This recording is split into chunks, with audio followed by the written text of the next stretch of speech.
Hola amigos de Primum Gradus, aquí estamos otra vez con el segundo capítulo de Primum Gradus capítulo a capítulo, valga la redundancia.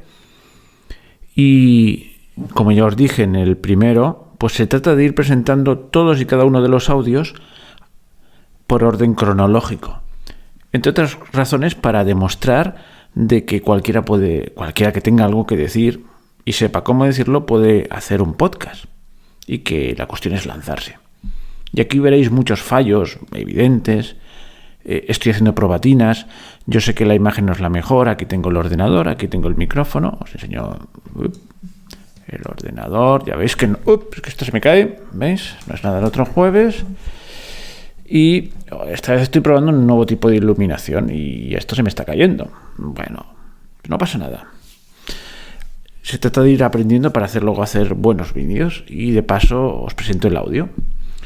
El audio será tal cual y con los fallos que tiene, porque son de los primeros. Este concretamente es el tercero de los podcasts de audio que hice.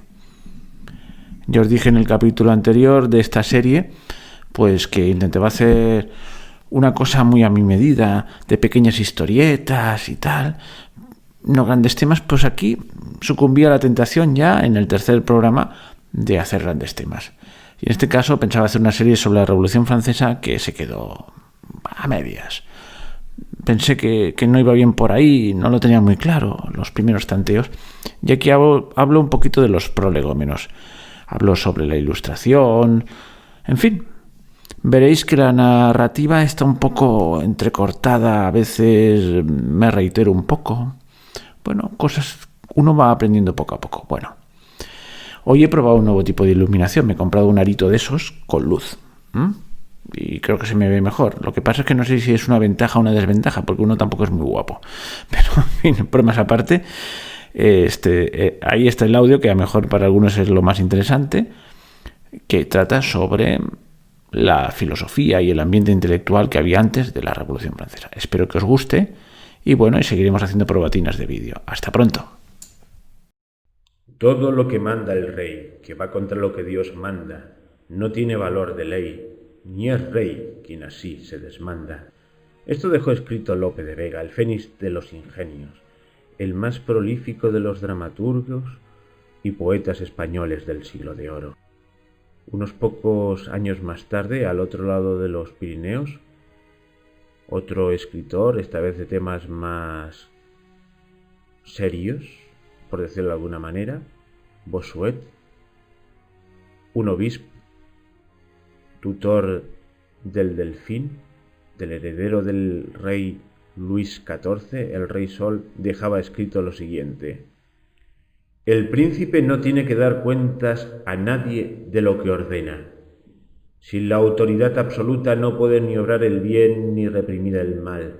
Su poder debe ser tal que nadie pueda pensar en eludirlo. Ambos autores seguro que suscribirían para sus respectivos monarcas aquello de rey por la gracia de Dios, pero en cada uno de ellos esta misma expresión tenía un matiz muy distinto. Para el primero, para Lope de Vega, esto significaba que el rey estaba limitado por la ley divina que se plasmaba en los distintos ordenamientos jurídicos de los distintos reinos sobre los que el monarca reinaba. Mientras que para Bossuet el hecho de ser rey por la gracia de Dios significaba que, como dice en otra expresión suya, el rey era el lugarteniente de Dios. Por lo tanto, la ley emanaba directamente del rey y no tenía que dar cuentas a nadie.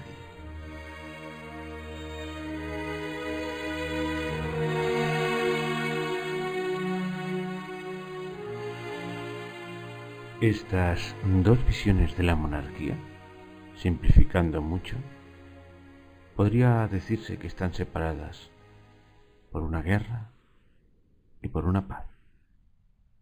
Por la guerra de los 30 años y por la paz de Westfalia.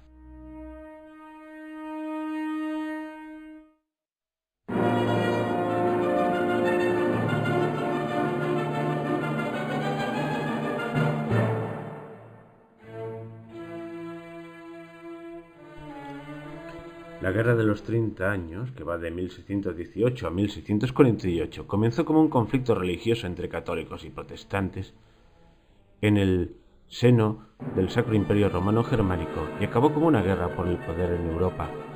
Básicamente, habían dos bandos. Por un lado, los estados alemanes protestantes y por otro los Habsburgo, tanto los Habsburgo españoles, que tenían posesiones en Flandes, como los Habsburgo de Austria, que ostentaban en Fernando II el mando del imperio. A todo esto, Francia decidió intervenir en la guerra precisamente para limitar el poder de sus grandes enemigos, los Habsburgo, y a fe que lo consiguió, porque en la paz de Westfalia prácticamente quedó desmantelado el poder del emperador. Francia obtuvo ganancias territoriales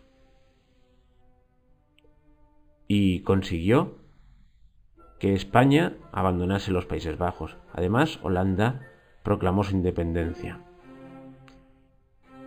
Francia había pasado a ser la gran potencia hegemónica en Europa. España entraba en declive porque no solo había perdido sus posesiones en Flandes, sino que dentro del contexto de esta guerra, Portugal había aprovechado para independizarse.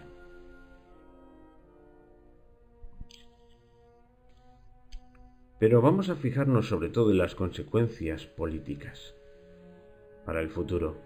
Se cambió las bases del derecho internacional.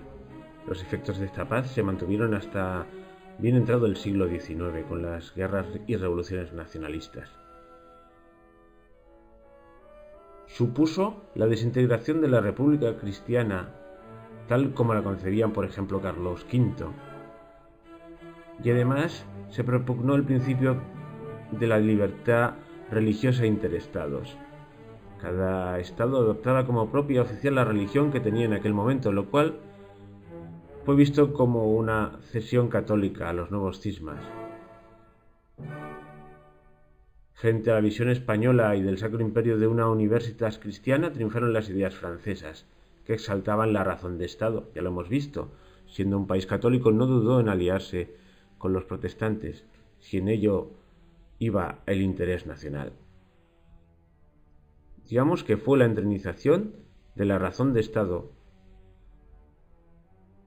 En la práctica esto suponía que el Estado dejaba de estar sujeto a normas morales externas a él mismo. Cada Estado tenía derecho a aquellas actuaciones que asegurasen su engrandecimiento. Y aquí conectamos con la primera cita. Mientras que para la visión aquella expresada en la frase de Lope de Vega, el rey se debía al orden establecido y era un servidor del orden, según la nueva norma, el Estado, que en este caso estaba encarnado en el rey, tenía derecho a asegurarse su engrandecimiento sin tener que dar cuentas a nadie. Las consecuencias de la paz de Westfalia fueron la aceptación del principio de soberanía nacional, el principio de no injerencia en asuntos internos, etcétera, etcétera. Básicamente, ya no existían poderes externos al propio Estado. Nadie podía apelar ya al papado, nadie podía apelar a ninguna ley superior. Había triunfado la razón de Estado. Entrábamos en la modernidad.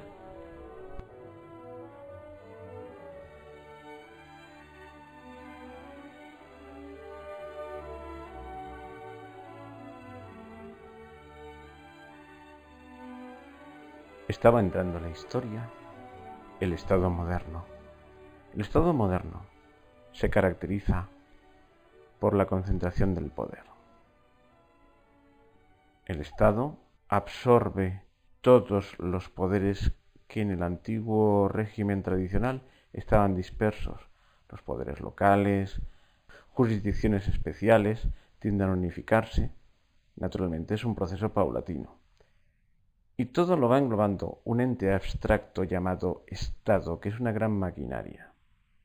El Estado no tiene rostro humano en su culminación final. Al principio sí lo tiene. Es el rostro del rey. También puede concentrarse todo en un parlamento. Pero lo que caracteriza al Estado es que es algo dominado por la burocracia, es una gran maquinaria de poder. Pero en sus primeros pasos, pues ya os digo, pues está encarnado por el rey.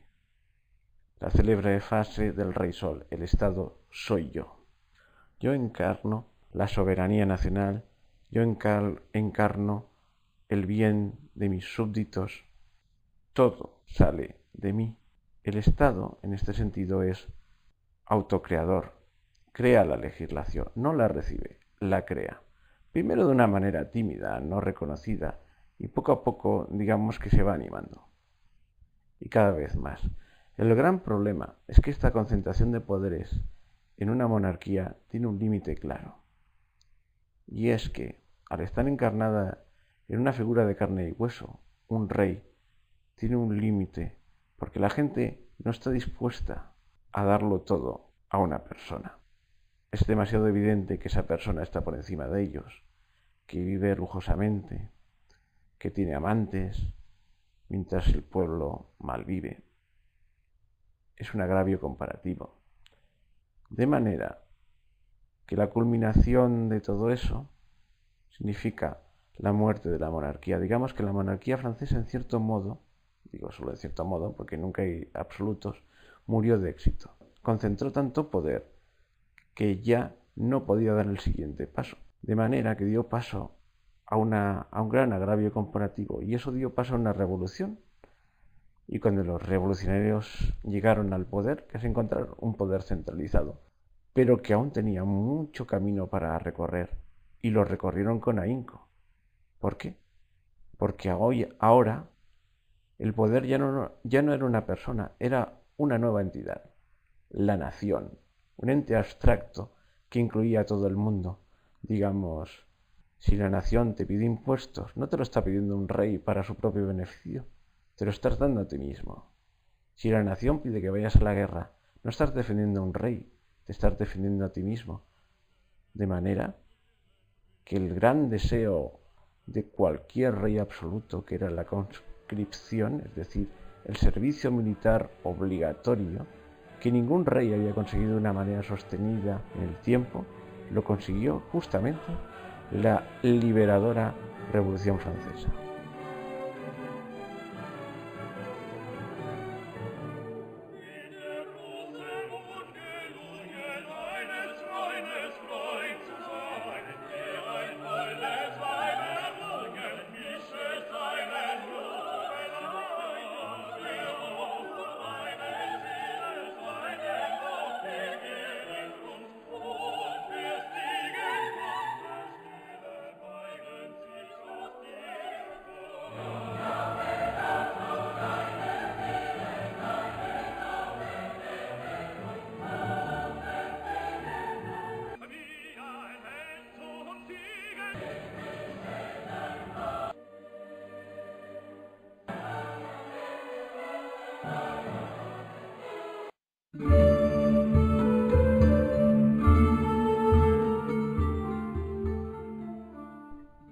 Pero volvamos otra vez a las fechas alrededor de la paz de Westfalia que hemos elegido como punto de partida.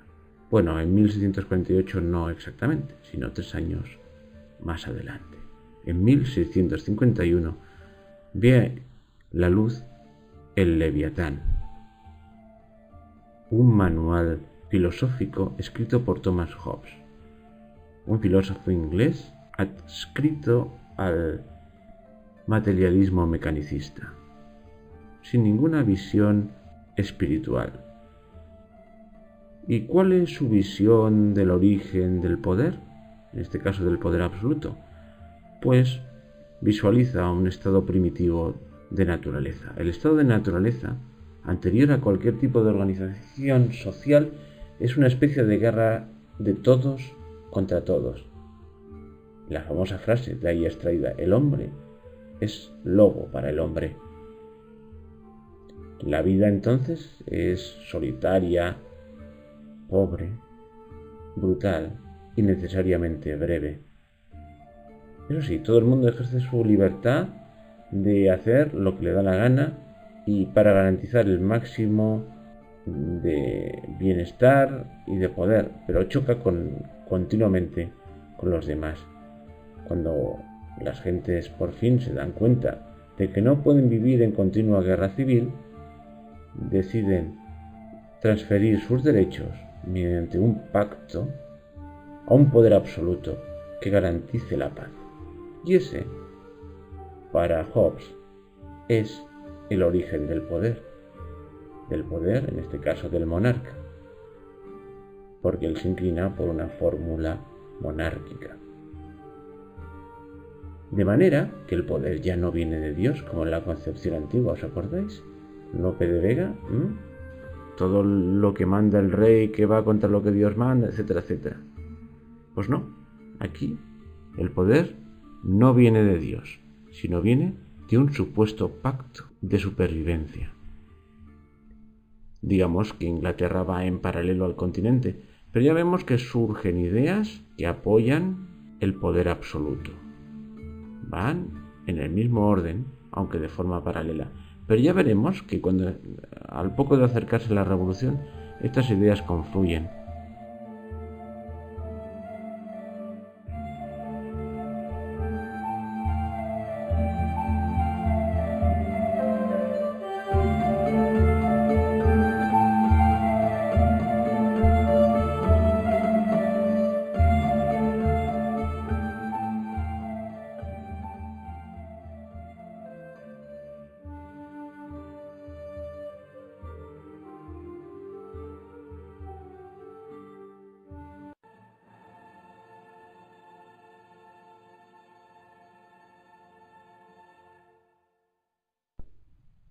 Bueno, y ya que estamos en Inglaterra, antes de volver a saltar el Canal de la Mancha y volver a Francia, vamos a hablar de otro pensador interesante, John Locke.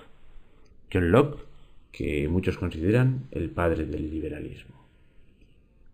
Este pensador también partía de la idea de un inicial estado de naturaleza, al igual que Hobbes, pero veremos que su idea del estado de naturaleza era radicalmente diferente a la de Hobbes. Considera que en el estado de naturaleza el hombre vive en una situación de paz y armonía, está sometido a leyes naturales que surgen de la razón. Atención, surgen de la razón, no han sido reveladas por Dios. Locke es un deísta. Cree que Dios ha creado el mundo, pero lo ha dejado a su albur. No hay providencia. No interviene en la vida de los hombres. Bueno, y esta confianza ciega en la razón que da leyes justas, pues posiblemente vino influido por su lectura de los libros de Descartes, el racionalista entre los racionalistas. Y esto lo engancha con la filosofía francesa, con la filosofía continental, o sea que cuando demos otra vez el salto al continente hablaremos de Descartes, pero no acepta del todo o de principio a fin la filosofía de Descartes. Pero no nos entretengamos en esto. La cuestión es que estos hombres racionales y que son capaces de por sí mismos darse leyes justas salen de este estado idílico tras haberse generado una situación de injusticia inicial. No se sabe muy bien, fruto de la libertad humana, se entiende, o de la idea de libertad. Y consecuencia de esta situación de injusticia se da un resarcimiento por el crimen cometido que desemboca en un ciclo infinito de injusticias posteriores. Y este proceso de lucha es el que crea la sociedad civil o política, que se da, atención, por medio de un contrato social. Vuelve a salir la idea de contrato social, que se ve que a los ingleses esto les gustaba. Y este contrato social está destinado a proteger la propiedad privada y la vida de los individuos. Digamos que para John Locke el Estado tiene como misión principal proteger los derechos individuales y la propiedad. En el Parlamento se expresa la soberanía popular y se anticipa a Montesquieu en el tema de la división de poderes. Para él existen tres poderes: el legislativo, que para John Locke era el principal, el ejecutivo y el federativo. Y la primera ley fundamental del poder legislativo es que éste es elegido y nombrado por el pueblo. La soberanía nacional, por lo tanto, queda en manos de este poder legislativo, elegido por el pueblo, y se traduce en el poder de legislar, de hacer las leyes, y de elegir el poder ejecutivo. Bueno, derechos individuales, parlamentarismo, garantías de las libertades, son las bases del liberalismo. Ya veremos cómo también convergen justo antes de la Revolución Francesa con las ideas filosóficas de algunos revolucionarios franceses. Pero ahora demos otra vez el salto al continente, a Francia, y hablemos de Descartes.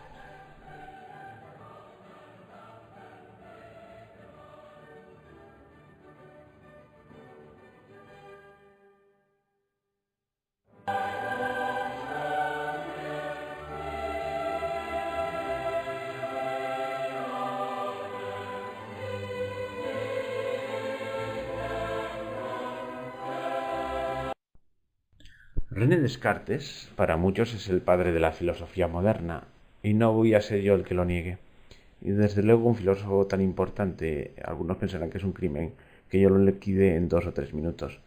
Pero sencillamente me voy a centrar en la parte que me interesa, en la parte que significa una revolución en la forma de ver el mundo que tiene su influencia en la política.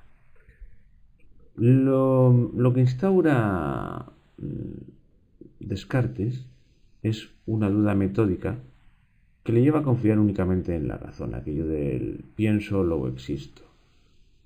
Ya sé que voy muy rápido, pero básicamente tiene una consecuencia, y el primero es el desprecio de la escolástica. Quizás la escolástica, que era el sistema, que era el sistema filosófico basado en las enseñanzas de Santo Tomás, que posiblemente el que él recibió estaba no en su mejor momento, pero que eran la base de ese antiguo régimen.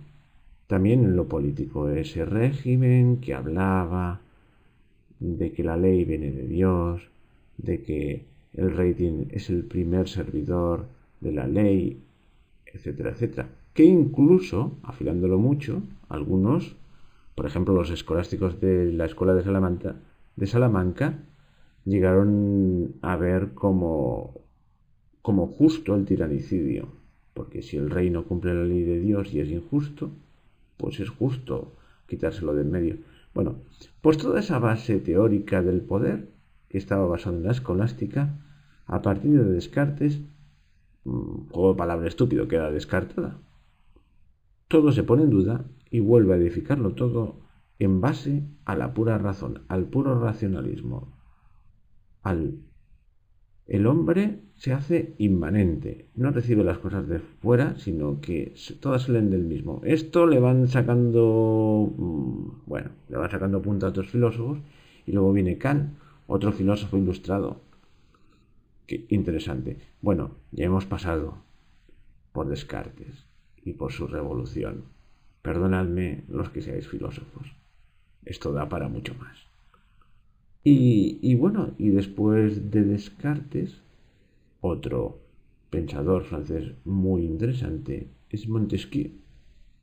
Y aquí este ya es más práctico, ya es más de lo mío. Y vamos a por Montesquieu. Charles-Louis de Secondat, señor de la Brette y barón de Montesquieu, que vivió entre 1689 y 1755. Fue un filósofo y ensayista ilustrado, muy relevante, en especial por articular la teoría de la separación de poderes, que ya vimos esbozada en Locke.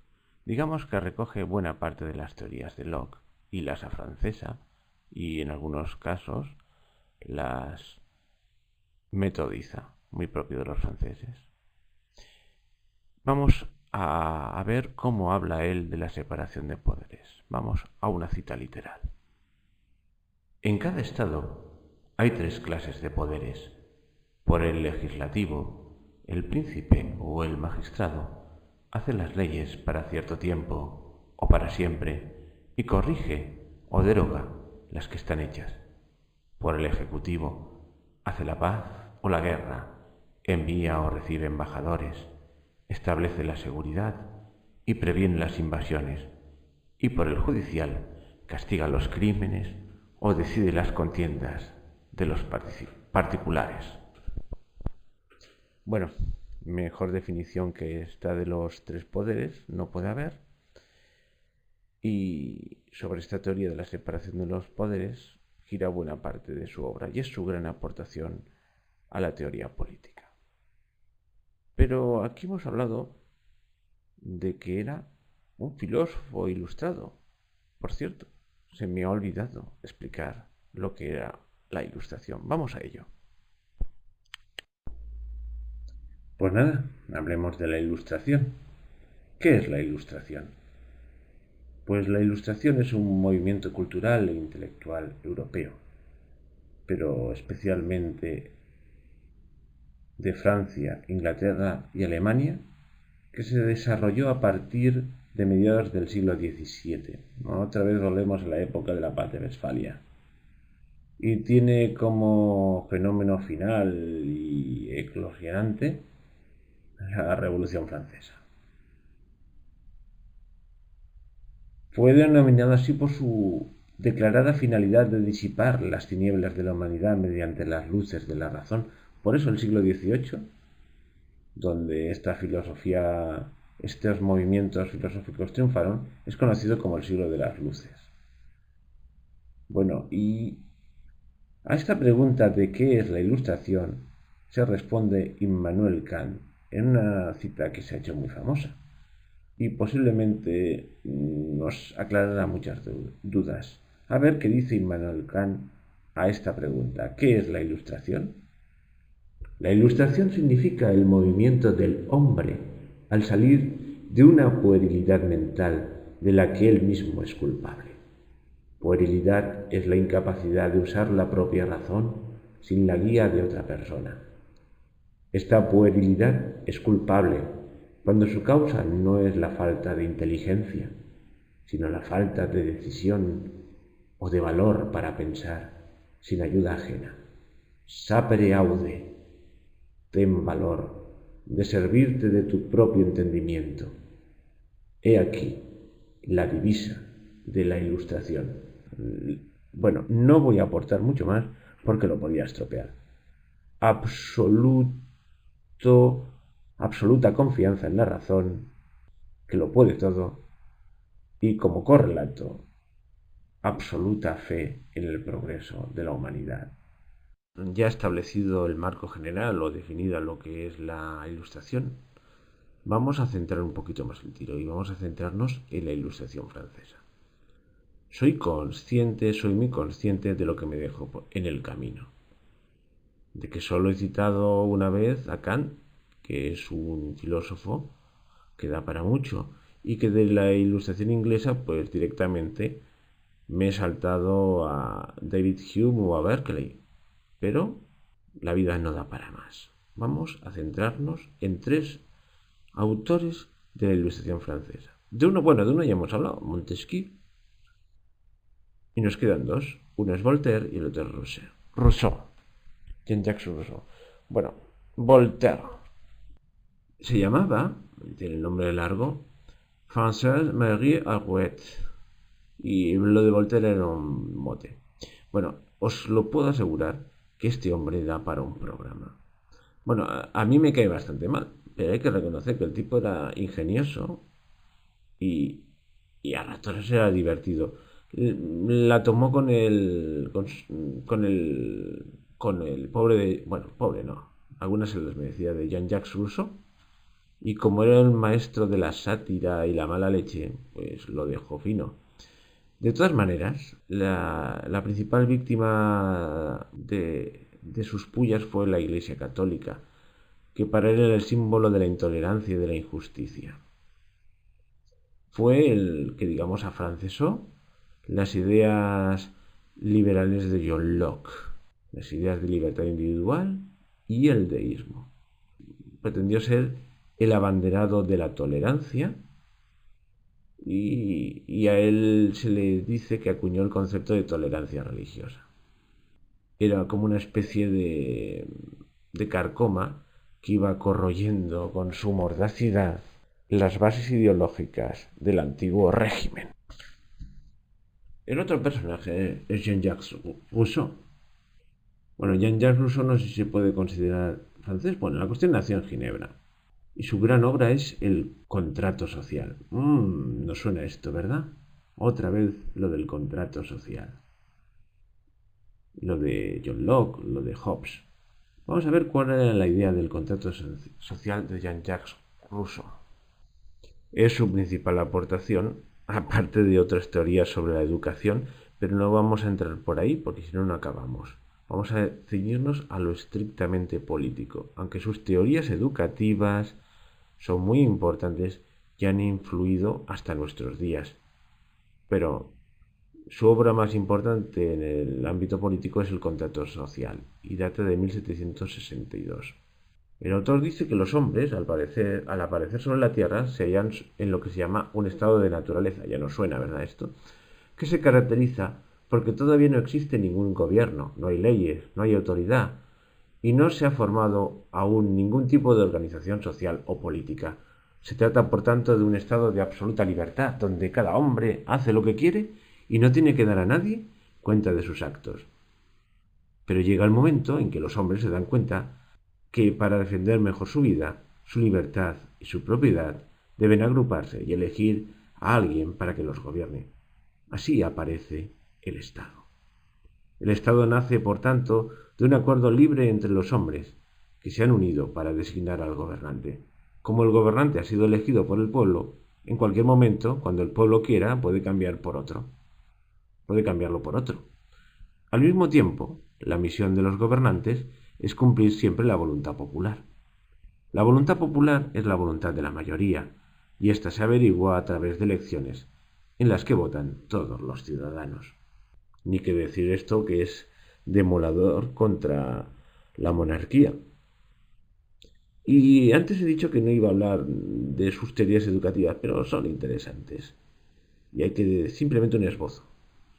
El estado de naturaleza para él se halla perfectamente representado en el niño, que dejado a su sola naturaleza será bueno, porque el que lo hace malo es la educación, la sociedad.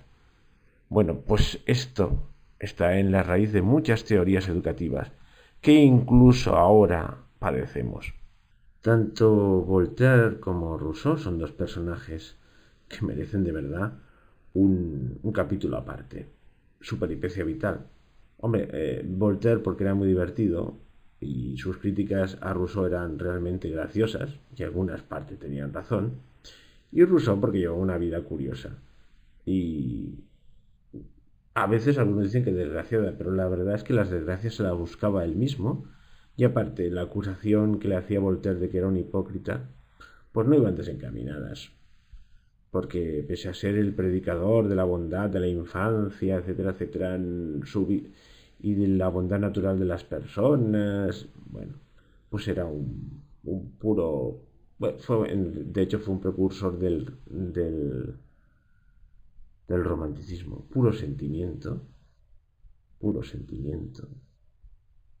pero nada más.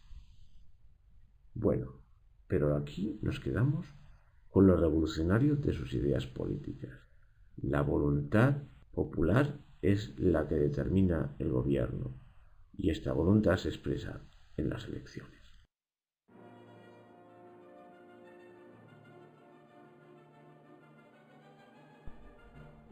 Y bueno, y para que no se diga, acabaremos esta referencia a la Ilustración francesa hablando de la enciclopedia francesa del siglo XVIII. Se trata de un diccionario de las ciencias, las artes y los oficios. Es un conjunto de 17 volúmenes editados en París entre 1751 y 1772 por Denis Diderot y Jean Le Rond de Lambert, que nos suenen dos nombres más de la Ilustración. Su propósito era difundir las ideas de la Ilustración francesa y aplicar la luz de la razón a todos los campos del saber. Bueno, esta enciclopedia difundió las ideas de la Ilustración básicamente entre la burguesía y la nobleza francesa, que eran los que sabían leer. Y esto me da pie a hablar, aunque sea sucintamente, para acabar de enmarcar los precedentes de la Revolución Francesa, de la situación social de la época. La nobleza. La nobleza se había convertido en cortesana. El rey había conseguido congregar a todos los nobles alrededor suyo en la corte y los había, en cierto modo, domesticado. Se dedicaban a dar vueltas alrededor de las fiestas organizadas en Versalles. Vivían la vida, copaban los puestos importantes del ejército, pero vivían ausentes de sus posesiones. Habían perdido en cierto modo la fuerza vital. El rey los había cooptado. La burguesía era la clase ascendente y que ansiaba el poder, y era la que se consideraba la gran agraviada. Cada vez tenía más dinero. Todavía no se había dado la revolución industrial, que sería el punto de partida de las grandes fortunas burguesas, pero empezaban a despuntar como clase social. Y por último estaba el pueblo bajo, la plebe más absoluta. Tanto la burguesía como, por ejemplo, los campesinos o los pequeños artesanos formaban parte de lo que se llama el tercer estado. Pero entre un rico abogado, como podía ser Voltaire, y un campesino, de la Bretaña, pues había un abismo. Como siempre, el campesino luchaba por sobrevivir, mientras que el burgués, que ya tenía dinero, luchaba por tener poder político.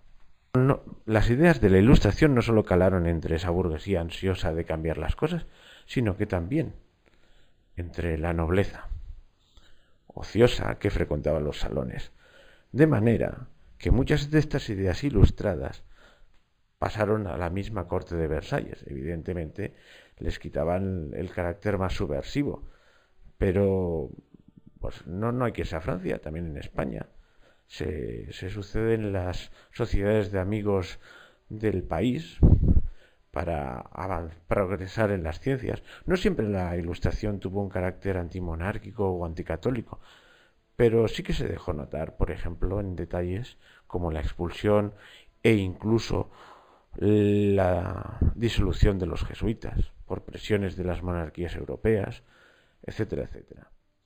Vemos como dentro del propio régimen monárquico absolutista se estaba larvando ideas que acabarían con él, y fuera de él se estaba conspirando continuamente. Y con esto yo creo que ya está encuadrado el marco general donde podemos hablar de las causas de la Revolución Francesa. El próximo capítulo dedicado a este tema ya entraremos más en la historia propiamente de los hechos de la Revolución Francesa, pero yo creo que era necesario enmarcarlos en su entorno ideológico.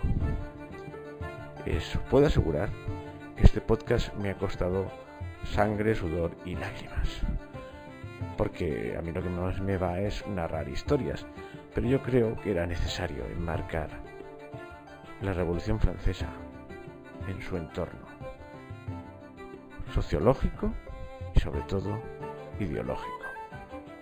Bueno, pues hasta el próximo capítulo, que no será la Revolución Francesa, sino un tema un poquito más ligero, y digamos que esto lo dejamos para la semana que viene.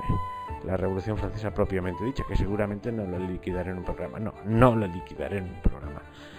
Para de aquí 2 o 3 días, un tema más ligero y más de historia y más movido, que es quizás donde yo mejor me muevo. Bueno, pues me despido de todos vosotros y sobre todo agradecer mucho a esas 3 personas que me han puesto un me gusta en el último, me gusta cuando estoy haciendo el programa, mejor ahora son más cuando lo vuelva a mirar. Bueno, a todos los que me han puesto un me gusta, muchas gracias, porque esto me anima a seguir haciendo estos programas. Y nos vemos de aquí 2 o 3 días. Muchas gracias por haberme escuchado.